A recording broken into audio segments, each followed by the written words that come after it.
me. It's your girl Tisha Nell, and I am here with my lovely, lovely hubby hubs, Chris. And today we're going to talk about bank accounts when you're married. Money. Why it's important to share bank accounts, okay, and not have everything separate. Okay, I know for a lot of people, there's some people that is like, no, I have my own separate account, and I pay the bills over here, and then she pay the bills over here, and he pays these bills, and she pays these bills. That just doesn't work for us. I don't think it works for them either. The people who do it. But you have some people who are irresponsible with money, and so the spouse would say, well, I can't trust them with the money. Yeah. So I need to have a separate account. Okay, so this is relationship stuff, right? Okay. So I think that's an easy scapegoat or an easy excuse for somebody to not answer the call of clear communication in a relationship, right? Okay. And build healthy boundaries and roles that they can operate within those means for the sake of the collective vision of the house. So do you think there's anything wrong with either spouse having a separate account, even if when they have an account together? So let's talk about how to do it. Let's talk about how to do it. So the very first thing that I would have to say, this is more for all the men out there. When we got married, it was never even a question on whether or not we had separate accounts. Didn't matter how much I was making, how much she was making, and it didn't matter how much debt she had. When we got married, I threw it all in one bucket. And at the time, there was a lot. I mean, because you had a lot of medical bills and everything. But here's the power in it. Car notes, car loans. Yeah. 2 is always better than 1.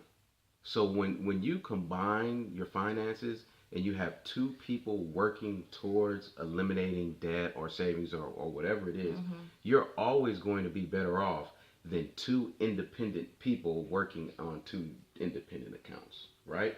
And since we've taken that approach, in the first 7 years, we knocked out at least $20,000 worth of debt. I think it was like 30. Right? $20,000 to $30,000 of debt we knocked out in the first. I think it was the first 5 years. Yep, and we've had our financial disagreements because my mentality towards finances is different than hers, right? Not now. Then it was. Yeah, that's what I'm talking about. So, but all that did was allowed us to use our differences to come together, right? Like, how many people? Like, I like to spend and shop. He didn't shop much. And so I was on one extreme, he was on the other. And so we had to meet because he had to show me, like, you have to slow down. You have to take care of the necessary things first. And then whatever's left over after savings and all that, we kind of delegate like that. Whereas with him, I was like, you can't be so stiff and holding on to money all the time. Like, you have to enjoy the fruits of your labor sometimes. And so we had to come, and it took a little while, but we had to meet in the middle. So just imagine if we never shared bank accounts. We would have never. You would never know that about one another, really. And the less in a relationship, the less his and her stuff that you could have, the better. I'm not talking about his and her closets and sinks and all that. I'm just saying. That was a problem with me, you guys. When we first got married, I cried like the night before our wedding because I realized that we were going to have to share closets and dresser space. When we got the house, we didn't, right? We didn't. We had our own closets. But I think it speaks to the more areas in your marriage that you can come together, that you can merge, the more successful your marriage is going to be. And finances is one of those things. It's just like communication. If you don't have clear communication, or if there's dissension in the finances, you're going to have such a friction-filled marriage. It's like psychological. Yeah, it's like a weight that you're just carrying around, and then it becomes this: I'm doing better with my money than you. Then it's like, okay, well, what bills do you pay for? What bills do I pay for? And we're in the same house. You get what I'm saying? So back to your initial question with if there's one that's less irresponsible than others, which is always going to be the case in marriage. Even if you have 2 responsible people, one's going to be more responsible than the other.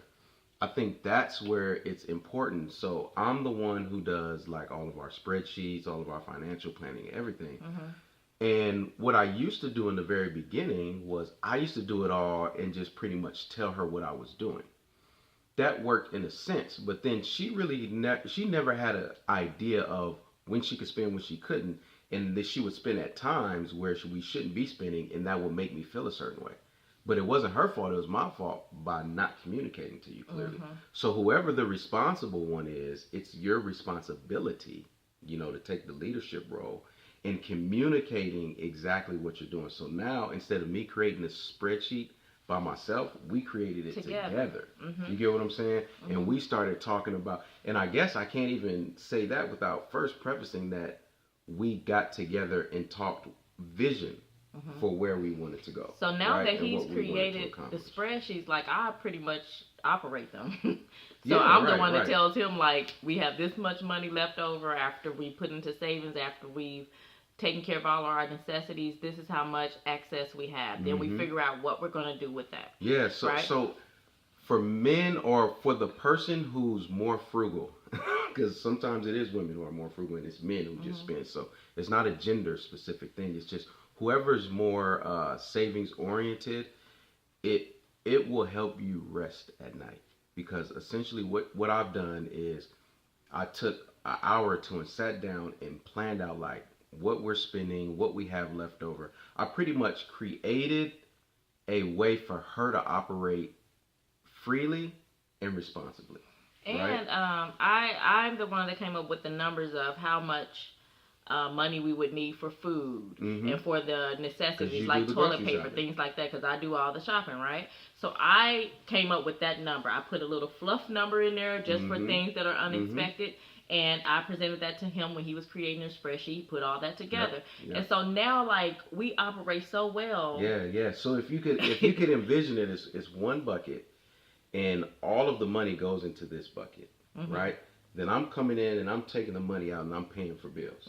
You're coming in, taking the money out, paying for the stuff with the house, the kids, and everything else. At the end of the day, the bucket very rarely, like, ever gets to, like, zero, right, or negative, which is overdraft, right?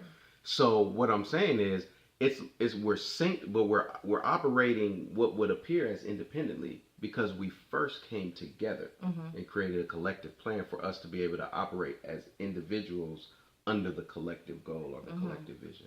And you're not always, like, if you don't trust your spouse financially, it's going to feel uncomfortable initially. Like, it's going to feel uncomfortable because he didn't trust me, I didn't trust him. So we had to hurt for a minute. Yeah. Right? And look, so they shouldn't feel bad if you're in a marriage. No matter how many years you're married, it's taken us a lot of work to get to a point where we trust each other on that level, and there's still some work to do. But for the most part, when it comes to combining finances, because that is very intimate for everybody, it does boil. The root of it is a lack of trust. Something that's very important for women. I included me in the budget too. So, like, when I gave him a number, it included my nails being done. It included my hair being done. It included it included my makeup. Like, it included all those things that I need to make me feel good.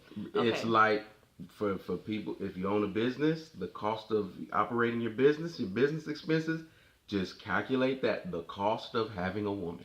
and this, you guys, is big, because even if your wife stays home, if she works outside the home, whatever it may be, okay, she should always feel good about herself. And that includes feet done, nails done, hair done, whatever makes her feel good. Because it's not the same for every woman, right? But, men, you have to get this. Like, it's the necessity. Okay, something is not optional. It's a necessity. Now, I'm not talking about women you spending $300 a month on makeup. No, I'm talking about the necessities. Let me go get my hair cut, get a little mani-pedi, and keep me looking good. Because I hear a lot of men complaining. Hold on, I hear a lot of men complaining about, when she walking around the house looking a mess. Well, are you paying for her to get her hair done? Which is a whole other video. Are you making sure that she's... But you know what? I just thought it ties into one of our other videos where we talked about a man treating a woman with chivalry, right? Like, that mindset, it all ties in. So if I'm not going to pay for your dinner, I'm not going to pay for your nails and your feet. And, it's not going to happen. So, guys, we just want to share a little bit of what we do and what works for us. in hopes that it would, enlighten you guys on some of the things that you could possibly try to see if it worked for your house. Now, every household operates different. Every marriage operates different. So you have to find the thing that works for you and your spouse. Yeah. But I promise you, okay, if everything is separate, there's no reason for you to be married, because when you come together, you come as one. Even our separate stuff, we got access to. So she got a separate business account. I have a separate business account. Like, we both have access to everything, so there are no secrets. Yeah. Secrets is what kills. There's no secrets when it comes to our finances. Like, he knows what I'm doing, and I know what he's doing, unless it's a surprise. Yeah. Right, but even in that, we know that it's coming. And I think that works well, because when you get money in your business account, I really could care less what you do with it. Mm-hmm. You know what I'm saying? Like, I know it's there. If I ever wanted to look and see, I could, but I don't. You get what I'm saying? But it gives her the freedom and independence to do what she wants with that money. But that's only after we've combined and collectively come together first. So. Yep. So you guys, hopefully this helps you guys. There'll be many more topics to come. Keep watching. We'll talk to you soon. Bye.